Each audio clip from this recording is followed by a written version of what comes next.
I'm not going to really be talking about anything like too crazy. I'm not going to spoil the story or anything. I might go into a little detail about it, but I'm not going to give out any like hints about people dying or people living or anything like that. So if you guys don't want to hear anything about the game, such as mechanics, a little bit of story, gear based, things like that, then please leave this video, because I'd hate to ruin some shit for you. But if you guys don't give a shit, you're like, Majestic, continue on, I got you covered, B. So anyway, Injustice 2, as you guys know, is the sequel to Injustice 1, which came out, I think, in 2008 or 2009, which is Gods Among Us. Phenomenal game. I have a special place in my heart for Injustice 1. It was like the foundation of my channel. It's like one of the very first videos I ever uploaded to YouTube. And I loved it. Even though Injustice 1 had a shit ton of problems, I loved it. Injustice 2 is better, honestly.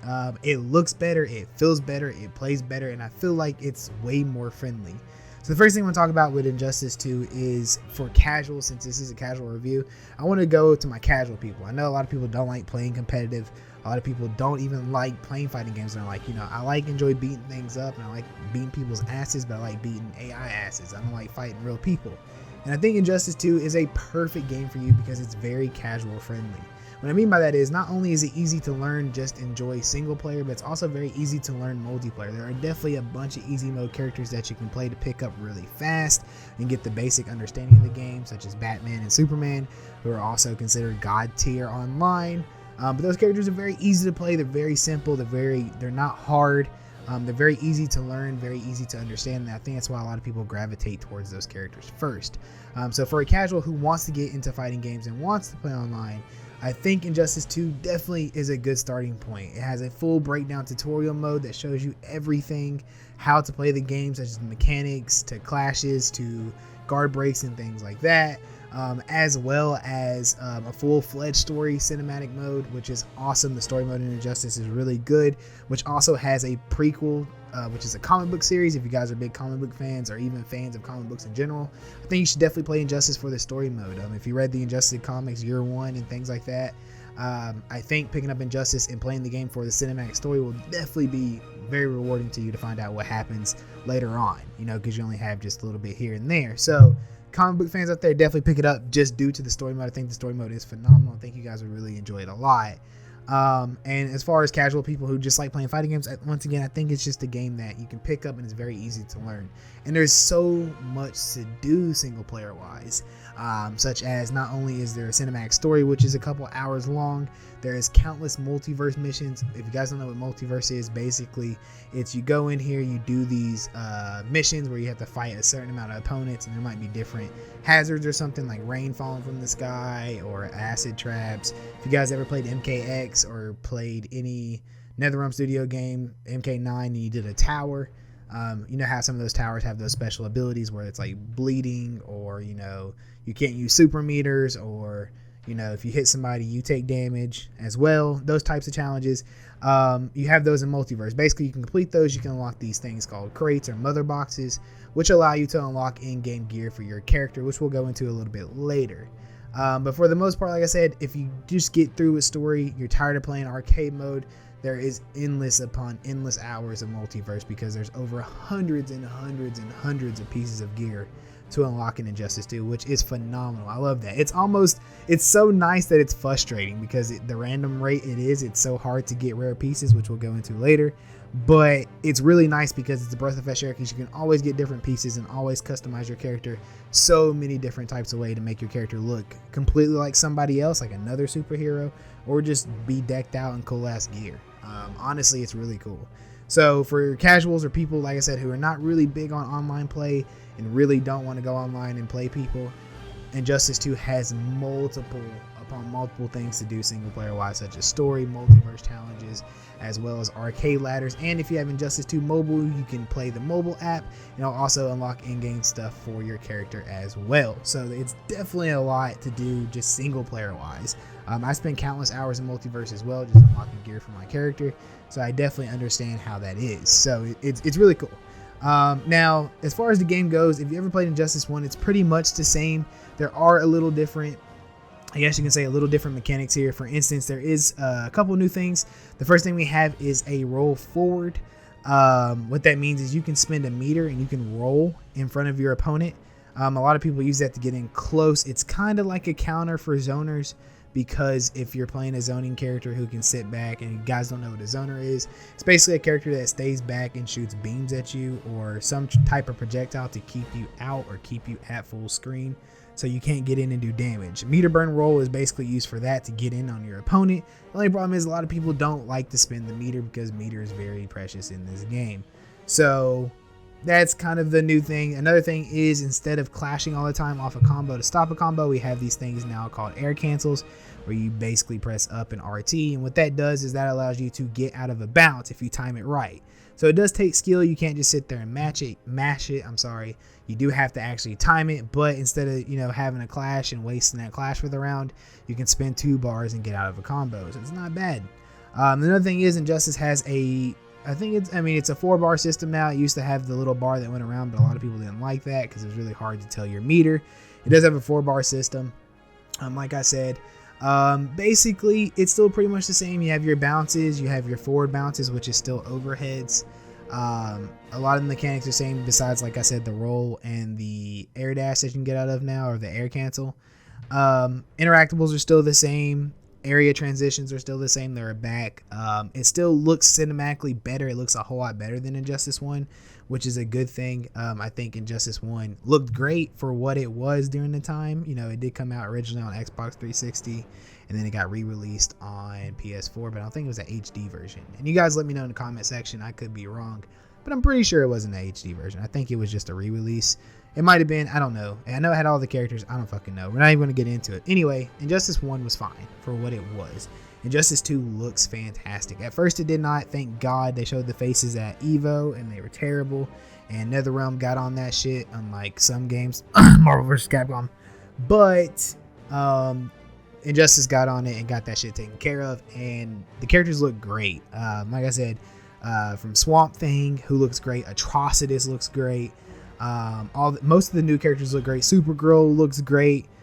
Blue Beetle does not. I still think Blue Beetle is stupid ugly, but that's just me. I just think he just looks weird. That's one face that NetherRealm I don't find that looks cool. But for anything, most of the new characters look fantastic. Grodd looks fantastic. Captain Cold looks fantastic. Supergirl looks fantastic. Atrocitus looks fantastic. We can keep going on and on and on. But they look great. They look super great. So I think the game visually looks amazing. It's definitely astonishing, especially when you watch the cutscenes and the single player story mode and watch how the story unfolds. It looks really good. So there are a lot of things about Injustice. And I know, like you said, I've told you guys I'm a huge NetherRealm fanboy, so I'm giving it a lot of praise right now, but it definitely has its problems. So the first thing I want to talk about Injustice is right now, one of the main problems I hate about the game is that all the new characters are not very combo heavy or combo, justified. I guess the word I'm looking for is all the new characters are mostly zoners. They're not really interesting to me, such as Firestorm, who's a zoner, or Scarecrow, who's like a mid zoner, or Grodd, who's not a zoner at all, but just is not very good. It's like all the new characters they really added weren't really, really good. The only one that's like super, super good is Supergirl, who's like extremely good. I don't think she's top 5 or anything, but I think she's good. Anyway, like I said, it's just like the character roster is really cool, and I love the fact that they added all the new characters such as Atrocitus and Firestorm. And, we're continuing to get new characters such as Black Manta and Starfire and things like that, which is really awesome. And that's why I'm starting to enjoy the game a lot more, but it's still zoner heavy. All the new characters I feel like are not very good for what they should be. I was expecting like crazy, just really unique characters, and I just don't feel like Firestorm or Grodd or, just any zoner that I can think of. Captain Cold is okay, I guess. I don't know. I just feel like Green Arrow. There's just so many zoners in the game that it's really hard. It's really hard to get around it. I know you guys are like, there's mechanics and things, and you have to be really patient, things like that. But I just don't like the zoner meta. That is basically my main complaint about this game. I think the zoner meta in Injustice 2 is stupid strong. I think it's very, very strong. A lot of people agree with me on this. Some of you might disagree with me on this, but it's very hard. It's just very, it's very annoying. And they are coming out with characters who are countering it, such as Black Mana, who can get in on zoners pretty good. Starfire is a zoner herself, who can counter zoners and things like that. But I just feel like it's very zoner heavy. You know, Deadshot's one of the best characters in the game because he can stay full screen and keep you out, and there's nothing you can do about it besides be patient. You know, you have to wait for him to mess up. So I think it's zoners heavy, I guess you can say. That's my main complaint about the game. I can't stand that. But this is not from a casual point. This is just from me playing the game online for my online people. My people like to play fighting games online and beat that ass. The game's very zoner heavy. So unless you are, you know, I mean, it's still fun. There's still ways around it. You know, there's not everybody that plays zoners. There are people who play other characters and things like that. But for the most part, if you're playing online, you're playing ranked matches, it's it's a problem. So that's my number one complaint, zoner. Now, for casual players or solo people who like to play single player and things like that, I guess one of the main problems is when I was playing single player or playing just, you know, solo things with the multiverse and things is gear. Like I said, there's so much gear, but it's a good thing, but it's also a bad thing.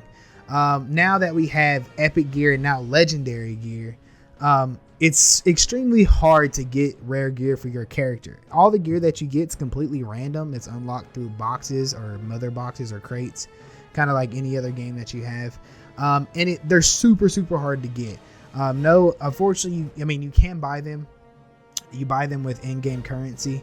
Now, there is a pay-to-win system, which we'll talk about later, but it's not huge. It's not something that's like groundbreaking. You can still have a lot of fun playing the game without it. But you have to get mother boxes, which you can buy with in-game currency, but it doesn't mean necessarily you'll get gear for your character. So if you're playing like a main character, such as if your main's Black Canary or whoever, Supergirl or whoever, and you're playing that character, it's a good chance that, I mean, you can have items for them that help you get gear, but all the gear that it's completely random. So it's extremely hard to get these super, super epic or legendary gear pieces because it's random. So if you're looking for a certain character that you play and you don't feel like playing any other character, and you want gear for that character, you kind of have to pray that they release a tower for that character.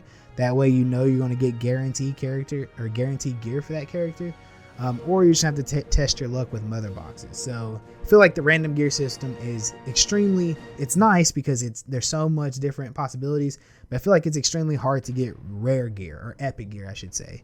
It's extremely hard to get legendary gear and epic gear. It's like really, really hard.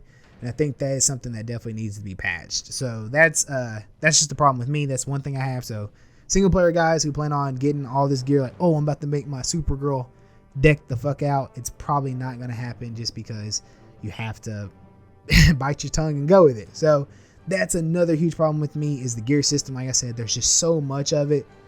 And I feel like they need to make it like easier to get epic gear or something. That's just definitely a problem. And a lot of people are having that problem as well. The next thing I want to talk about that I really don't like, and that is the source crystal thing, or source crystals. What source crystals are used to buy costumes and level up your character in game. They can be bought with world currency, but you can unlock them through playing multiplayer. But I mean, you have to play a shit ton of multiplayer. I'm talking about a lot. I mean, I've played over like 200 or 300 matches, and I think I've only got like maybe 1,500 or 2, maybe more, maybe like 4. I don't know. I've played a lot, and I haven't got that much. Most of the costumes and shaders that I got, I had to buy with my own money because I feel like you're kind of forced to. I mean, I understand that you can, and if you want to put that many hours into the game, it's completely fine. But I feel like they should definitely be more lenient, or at least give me some multiverse challenges to where I can unlock source crystals myself. You get multiverse challenges that let you unlock mother boxes. They let you unlock regain tokens, which is used to change gear from 1 to 20, which is very, very helpful when you're starting out, because when you level up a character, you can get epic gear at level 1, and you can turn that, instead of having to unlock that epic gear when you're level 20 like most MMOs or anything like that, you can just use a regain token, and you can turn that gear from level 1 to level 20 when you hit that level, or level 1 to level 10, or whatever level you are. So it's really cool. Regain tokens are awesome. You can unlock those through multiverse universe. You can unlock platinum diamond boxes and mother crates and things like that. But there is absolutely, I have not seen once, and please tell me guys if I'm wrong in the comment section, I have not seen a multiverse challenge yet, or a single player challenge to where you can unlock source crystals. It is non-existent. So if you want to unlock some of these shaders, now you can unlock shaders through multiverse. But there are certain shaders that you have to buy with source crystals. There's no way to unlock them through game, which sucks. So just to let you guys know ahead of time, it definitely sucks balls. So that is my third biggest complaint, is the source crystals, or just to get the costumes, you basically damn near have to pay real money. But like I said, you can still have a lot of fun without having shaders. I mean, you can still get so many different gear pieces, even though your character is the same color, they might not look the same. Which is really sick. And like I said, you do unlock shaders through in-game, which are really cool, but some of the best shaders that you get are the ones you really have to buy, such as Noob Saibot skin for Sub-Zero, or no, you don't have to buy that one, it's unlocked in-game, but such as some of the Lantern skins for Green Lantern, like the white, black, yellow, some of his cool-ass Darkest Night outfits, and things like that. Some of those cool shaders and colors you have to buy, which really sucks. But that's like my third complaint. So like I said, right now the currency system, the gear system, and basically the zoner meta for Injustice 2 are my three biggest complaints on the game as of right now. Like I said, everything else is pretty fluent. The netcode is pretty damn good. For my multiplayer guys out there, if you're looking for online matches, you want a fighting game that runs great, Injustice runs really well. I have a couple matches here recently that really sucked, but it's based off other people's connections. It's not really mine. And Injustice 2 is also having some server updates recently, and that's why I've had some lag. But in the past, you guys, I mean, I have over 30 videos of Injustice 2. So you guys, you know, you see a lot of my multiplayer matches. Most of my matches run pretty damn good online, which is great. Netcode's very important to me, and I think it's very important to a lot of you online guys out there, or, you know, some of you network heroes out there who like to play fighting games. So I definitely think the netcode's fantastic. It has had its problems, but it's not like something that's super crazy. It's mostly when they had server updates or server shutdowns or something like that, fixing bugs or something like that. So it's pretty damn good. The netcode feels great. And like I said, there are some other things about it that I don't like, but they're not super things that I need to mention today. I covered the three biggest issues, which is basically the pay for the source crystals to buy costumes, too much gear. There's not enough to get, like, it's hard to get epic gear and things like that, and rare gear, it takes so much time. And the zoner meta, characters being so, you know, just not combo heavy. And I know it's like something that's not like a huge deal, but like when I want to play a fighting game, I want to battle somebody, you know, I want to fight that person. I don't want to sit back and throw laser beams at people all day. That's just not me. There's nothing wrong with that. Like I said, the game is super heavy on that. It's like enforcing you to do that. So if that's how you want to play, you're just, you know, one of those guys that picks up the game like that and you play. There's like absolutely nothing wrong with that. I'm just saying it's something that bugs me. You know, like if there's a lot of people out there that want to play fighting games for what they are, but I'm just not huge on the zoner meta. So that's just a bug for me. It's not really a huge complaint. Like I said, it's just my opinion, just like this review, but it's just something that I can't stand. So anyway, please in the comment section what you guys think about Injustice 2. Please tell me how you feel about it. You guys think I was pretty spot on? Do you think I was a little off? Please tell me some other things that I might have missed that you guys don't like. Please tell me some things that you guys like that I might have missed. Anyway, my name is Majestic, and I'll see you guys very soon for a Tekken 7 review as well. Stay majestic, people. Peace.